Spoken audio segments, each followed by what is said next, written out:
नमस्कार जी, उत्तर प्रदेश उत्तराखंड देख रहे हैं आप। आपके साथ में हूं दिव्या तिवारी। खबरों की शुरुआत करेंगे इस वक्त की सबसे बड़ी खबर के साथ। बीजेपी ने 7 प्रत्याशियों की सूची जारी कर दी है। मैनपुरी से जयवीर सिंह ठाकुर को टिकट दिया गया है।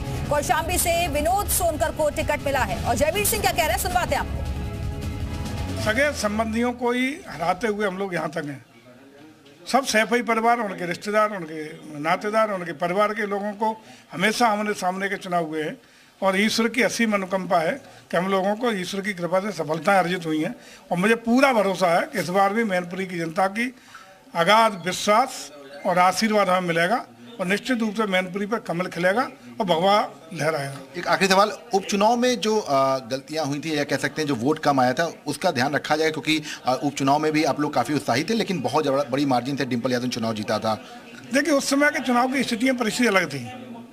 आपको भी पता है कि मुलायम सिंह यादव जी का देहांत हुआ, उनकी चिता की आग ठंडी नहीं हो पाई थी, तब तक उपचुनाव की घोषणा हो गई थी।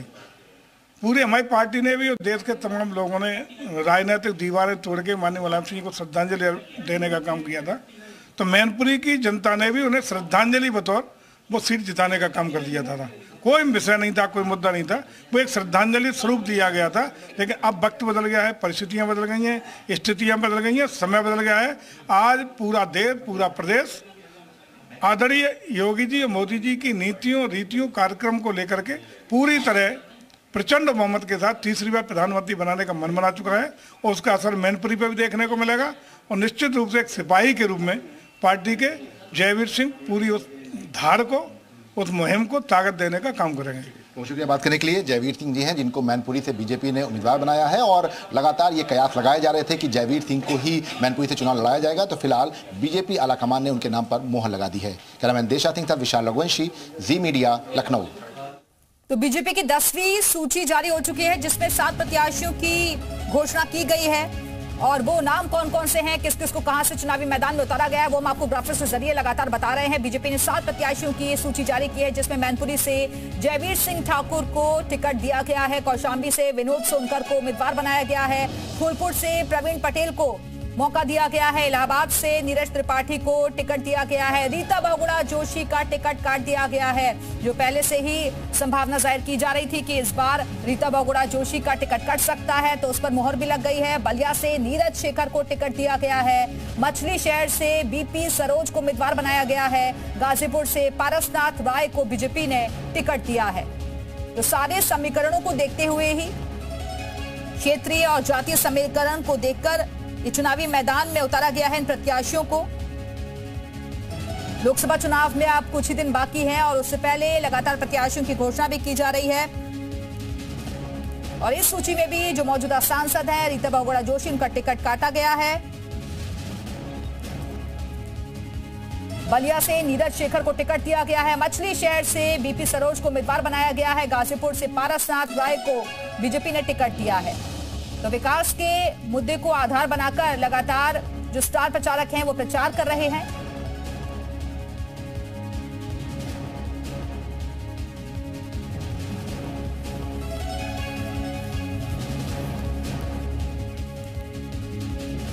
और अलग अलग जगहों से हमारे साथ हमारे सहयोगी इस वक्त जुड़ चुके हैं, उनका हम रुख कर लेते हैं। आलोक हमारे साथ जुड़े हुए हैं। आलोक हमारे साथ जुड़ गए हैं। आलोक, किस तरीके का माहौल इस वक्त आप देख रहे हैं? जी देखिए, गाजीपुर में बीजेपी प्रत्याशी पारसनाथ राय को बनाया गया है। हालांकि माना यह जा रहा है कि पारसनाथ राय अभी तक कोई भी गाजीपुर में इस तरह का कोई चुनाव नहीं लड़े हैं, लेकिन निश्चित रूप से कहा जाए कि संघ से भी जुड़े रहे हैं। और माना यह जा रहा है कि मनोज सिन्हा जी के काफी करीबी, जो एलजी जम्मू कश्मीर है, उनके काफी करीबी पारसनाथ राय माने जाते हैं।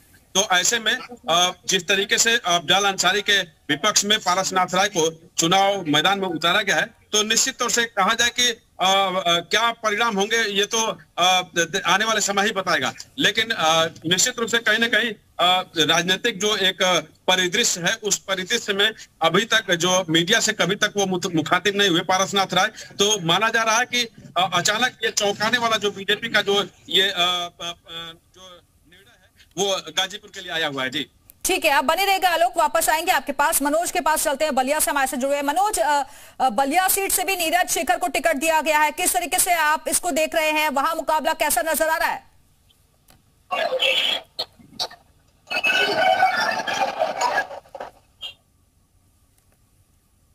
मनोज, आवाज मिल रही है आपको?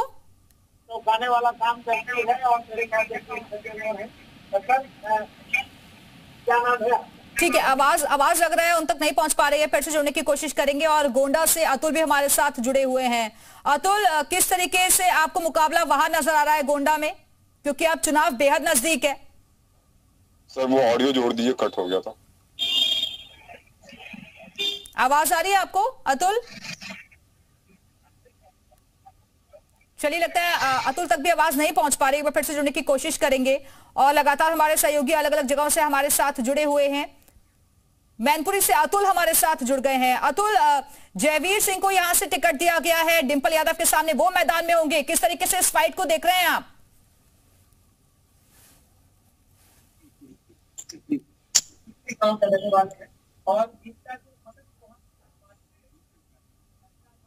अतुल, आवाज मिल रही है आपको? सर फोन कर दिया। चलिए, लगता है आवाज उन तक नहीं पहुंच पा रही है, फिर से कनेक्ट करने की कोशिश करेंगे।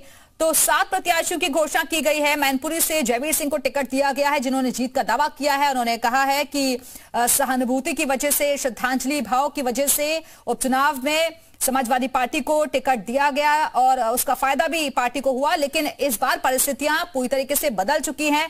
बलिया से हमारे साथ हमारे सहयोगी मनोज इस वक्त जुड़ गए हैं। मनोज, नीरज शेखर को यहां से चुनावी मैदान में उतारा गया है बीजेपी की तरफ से। अब फाइट आप बलिया में किस तरीके से देख रहे हैं? जी बेशक, हम आपको बता दें कि बलिया में एक सस्पेंस बहुत दिनों से बना हुआ था कि आखिरकार बीजेपी का प्रत्याशी कौन होगा, और आज वो सस्पेंस खत्म हो गया और पूर्व प्रधानमंत्री चंद्रशेखर के बेटे यानी नीरज शेखर को भारतीय जनता पार्टी ने बलिया लोकसभा सीट से अपना प्रत्याशी बनाया। और इसी के साथ अब बलिया में सरगर्मी जरूर बढ़ गई है। हालांकि अभी समाजवादी पार्टी या फिर बसपा का कोई प्रत्याशी अभी सामने नहीं आया है। इन पार्टियों ने अभी तक अपने पत्ते नहीं खोले हैं। हालांकि नीरज शेखर के बारे में बताया जाए तो 2007 में उनके पिता की मृत्यु के बाद उन्होंने उपचुनाव में भारी जीत की। इसके बाद 2009 में 15वीं लोकसभा में वो समाजवादी पार्टी से यहाँ पर सांसद रहे थे।